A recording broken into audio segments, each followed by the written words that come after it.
রাজধানীর science lab, Dhaka college ও city কলেজের শিক্ষার্থীদের মধ্যে মুখোমুখি সংঘর্ষের ঘটনা ঘটেছে।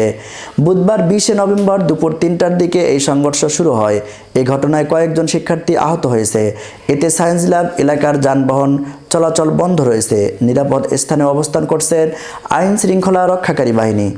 জানা যায়, সিটি কলেজের শিক্ষার্থীরা সিটি কলেজের ভারপ্রাপ্ত অধ্যক্ষ এবং উপ অধ্যক্ষের পদত্যাগ সহ 7 দফা দাবিতে সড়ক অবরোধ করেন।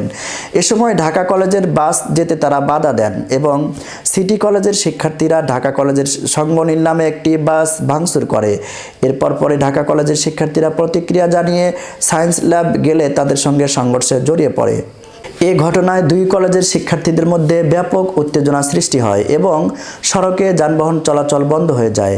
এ ঘটনার পরপরে পুলিশ এবং সেনাবাহিনী ঘটনাস্থলে পৌঁছে পরিস্থিতি নিয়ন্ত্রণের চেষ্টা করছে।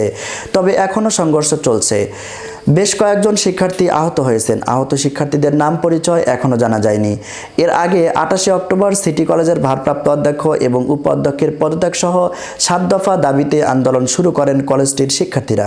পরে ছাত্র আন্দোলন ঠেকাতে দীর্ঘ 20 দিন বন্ধ রাখেন কলেজের কর্তৃপক্ষ। এরপর 19 নভেম্বর কলেজের একাডেমিক কার্যক্রম চালু হয়। শনিবার 16 নভেম্বর কলেজের অধ্যক্ষ ভারপ্রাপ্ত অধ্যাপক কাজী নিয়ামুল হকের সই করা বিজ্ঞপ্তিতে বিষয়টি নিশ্চিত করা হয়।